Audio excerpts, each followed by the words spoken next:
Power of பண்ணுறாங்க, lathi charge நடக்குது. அவர் பேசிகிட்டு இருக்கும்போதே கல் வீசுகிறாங்க, செருப்பு வீசுகிறாங்க. இதெல்லாம் யார் செஞ்சாங்க?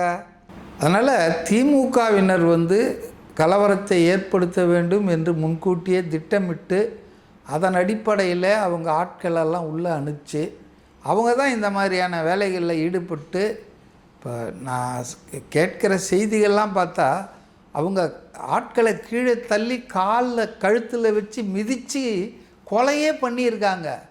இப்போ ஏன் அர்ஜெண்ட்டாக போஸ்ட்மார்ட்டம் பண்ணாங்க அப்படின்றதுக்கு மா சுப்பிரமணியன் ஒரு விளக்கம் கொடுத்துருக்காரு. அதெல்லாம் அப்படிலாம் ஒன்றும் எந்த தடையும் இல்லை, 6 மணிக்கு மேலே பண்ணக்கூடாதுன்னு. அது உடனடியாக பண்ணலான்னு இருக்குது. அது ஆஸ்பத்திரி, பெரிய ஆஸ்பத்திரி, எல்லா வசதியும் இருக்குது. அதனால தான் நாங்கள் போஸ்ட்மார்ட்டம் பண்ணோன்றார். ஆனால் அவர் சொல்கிற அந்த உத்தரவிலேயே ஒன்று கடைசியாக இருக்குது, வீடியோ ரெக்கார்டிங் பண்ணணும்.